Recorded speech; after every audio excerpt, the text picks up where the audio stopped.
Good day, it is Stephen Davids here, and in this video I will discuss tides and fishing. Just wanted to bring context to the discussion. The relationship between the sun and the moon has a great effect on feeding of all animals on earth. For example, birds and wild animals, they do not have watches, but they come at certain times to drink and to feed, and this is known as solunar activity.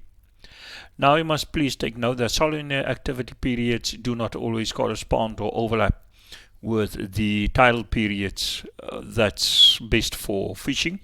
For example, they state that the best time for fishing is 1 hour before, 1 hour after high tide, but the solunar activity time do not always correspond with that. For example, if I must take an example from Tides for Fishing website in South Africa, if you can see here, the first high tide of the day is at 6:14, but the high activity, solunar activity indicated is 9 o'clock to 11 o'clock, quite past that time. Another example is this high activity here. The second high time is about 7 o'clock, yet the solunar activity time is around half past 9. So this periods do not always correspond. Solunar activity and the best time for fishing in terms of the tides. In those cases, you do take the solunar activity as having preference and being a better indicator of when to catch the fish. The reason is that solunar activity takes, amongst others, the tidal times into consideration, but it takes much more other factors also to determine when the animals, and specifically in this instance fish, will feed. Yet it is very important to know the tides, and to have knowledge of is the very important reason. First reason one can think of is that a tide is a determinant and important factor in determining the solunar activity. You must remember that successful fishing is the result of a successful tapping into the fish's eating habit. You know that is the time when fish eat. You know this is a type of fish, the food that the fish eat. All you do is you tap into that with your lure or with your bait, whatever. And the tides, pre or post high tide, that hour or period when the water is coming in or going out, it means that the prey and the predators are being swept closer to the shore or being swept away from the shore. And therefore, of course, successful fishing is highly dependent on the time of the tide. For example, people say that the best, based on time alone, the best hour for fishing will be 1 hour before or 1 hour after high tide. As said, the solunar activity period is the best time for fishing. So if you combine solunar activity and then also high tide, you can meaningfully extend your time when you are at the waters and when you're visiting the sea. For example, in this instance, let us see a high tide is 1:30, 12:29. An hour before, an hour thereafter, it is then based on tidal times alone. It will be a good time to fish. But if you see in terms of solunar activity, the period is actually 9 o'clock to 11 o'clock. So if you go out in the morning, say you go out for the day, it will be good then to go out, maybe see that you add the water around 9:21. Then you catch the optimal period in terms of solunar activity If you go then beyond that time, you also lapse over then in terms of the good period in terms of tides, the hour before, the hour after high tide. And so decide, okay, man, let's stay a little bit longer. Then when do you leave? You can stay a little bit longer, and then you also pick up the minor period, Solunar period, 3 o'clock, 3:45 to 5, and then you can leave thereafter. So you have a nice period from 9:21 to 3:45 at the waters, including then this period here, tidal time, that you can use. Knowledge of the tides gives you an advantage that you can be safe. You know when it's springtime, and when you must be careful for some waves. And then also it helps you to know springtime and then also nip time. So nip time or low tide, then I can visually inspect the seabed. Now you get two types of tides. You get the daily tides, 24-hour tides, and in South Africa we have the cycle of high, low, high, low. You get, due to the length of the lunar day, you have 24 hours. The lunar day is 24 hours and 50 minutes. So the length between each tide is 6 hours and 12 minutes. And if you want to know the next tide, when the following tide is coming, all you need to know is you simply need one tide and then calculate from the 6 hours and 12 minutes. So you do not always need to know all the times of the tides. There's a morning tide, that's high tide. Just know one tide if you want to know a tide. This is the afternoon high tide, and then you can calculate from the 6 hours and 12 minutes. Another thing is there's the actual time and height of the time, give and take a few minutes. Time may slightly differ because of the local wind, local atmospheric pressure, and local geography, but it's a slight difference, not something to worry about. If you look then at the tide, the local geography will determine how far the sea push in or retracts during low tide and how far it moves out. An area, of course, with a steep incline, the difference will be, in terms of the height, will be quite observable, but not necessarily in terms of the distance. If the incline is very low, you will see the sea withdraw quite remarkably. Now the difference between high and low tide, the most noticeable is of course the water level.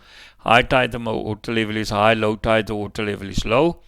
And the consequently result of the high tide is that underwater structures are covered. You can't see them so well.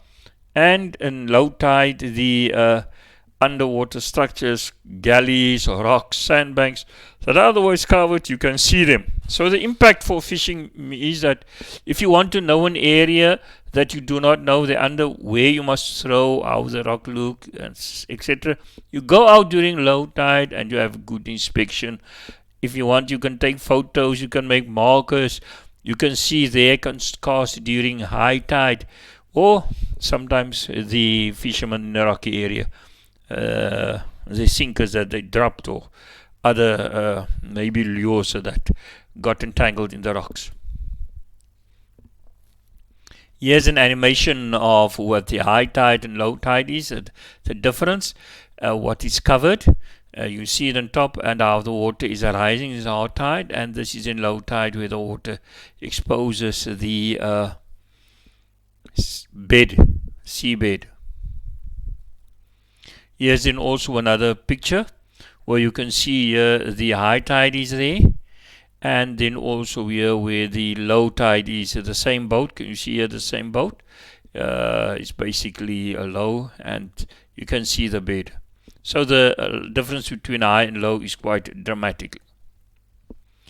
The high tide, sometimes the high tide is, the water is a little bit stormier, or the average height of the waves is a little bit higher. That is sometimes, that's not a law, because as you can see, you get high tide where the water is quite calm as well. You get another type of tide, and that is the monthly tidal phases. And on the one hand you get the daily tides, and the other hand you get the monthly tidal phases. And the tidal phases is basically in the four-way from spring, neb, spring, neb. Now each tidal phase lasts about 7 days and is directly related to the main phase.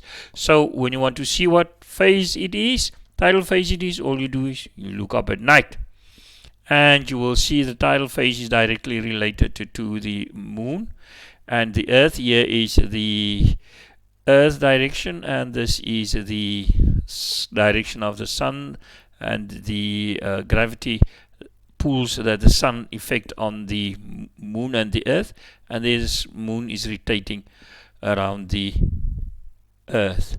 Here's another sketch of the phases of the sun. Here is new moon when it's dark. The sun is when you see the back of the sun, and there first quarter you get the full moon, or all the rays of the sun, and then you get third quarter. And so you can see what phases of the cycle we are in. Here's another example to show you how the light on the moon is growing, and then from new moon onwards. And here's another GIF file showing new moon, and from new moon then it grows, and a full moon, and then grows again to new moon again. Now springtide is when the sun and the moons are in a direct line, like here, and nipped, and because they are here in a direct line, the forces on the water is much higher when it's high tide, and low tide is also affected. And here is nip tide when the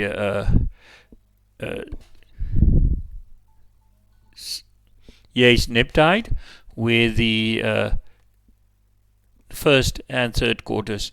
Now springtide is around 7 days, 3 days before, 3 days after. New moon 3 days before and 3 days after, and including this new moon, including this full moon. And this is also then 3 quarters and first quarter. It is also then 3 days before, 3 days after. Each phase lasts 7 days. And here is the springtide. Springtide happens twice a month, directly after nip tide. 7 days. Each cycle lasts 7 days. Each cycle lasts 7 days directly after the other cycle. And it is including. So if you want to know advantages of nip tide and springtide, what tide is it today, you just look up into the sun when it's a clear night. Now what is the impact for springtide? Springtide is of course just after new and full moon, and nip tide is just after first and quarters. But what is the impact and the difference? The characteristics of a springtide is that the high tide is very high, the low tide is very low. Nip tide, there's not such a big difference between high and low tide. And in this case, usually springtide is a little bit more relevant and more interesting, because here nip tide, the difference between high and low water is not that strong. In springtide, you get stronger rip currents. Rip currents are stronger. The waves are higher than normal. They reach further than normal. And therefore they will come in deeper. They are danger. They can sweep people from the rocks. That is the most important thing that you need to know as fishermen. The first thing, safety first. Therefore, do be vigilant. Do not turn your back on the sea. Keep the sea in eyes. Look ahead, not only here, but look ahead as far as you can see, to see and anticipate huge waves that may come.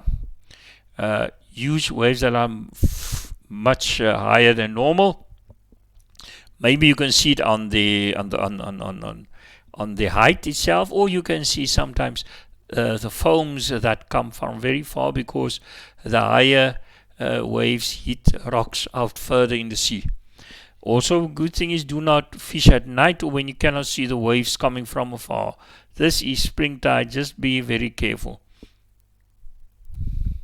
Another thing is sea debris such as seaweed are washed out, and these seaweed may cause danger to you because you may be caught in it. It may cause a nuisance. Things are being caught in your line. There's more seaweed. Also, if you stand at a place and because it is high tide and the water is being pushed out, you may need to throw out and cast further to reach the same point that you wanted to get before. You must also may need to adapt your lead sinker because it can drift further and easier ways. It must be perhaps heavier than normal. Another advantage is because low tide, the level is much lower. It helps you to get a better visual of the seabed. You can see much further and see much deeper in. Here is just 2 sites in South Africa where you can get the fishing tides if you come to South Africa, and we hope you will enjoy your time here. Thank you very much for watching this video. In conclusion then, a tide has actually 2 descriptions. You get spring tide high and spring tide low, or you get a nip tide high and a nip tide low. Thank you very much for watching this video. We love constructive comments and criticism. Please like, share and subscribe and comment to this video. Thank you.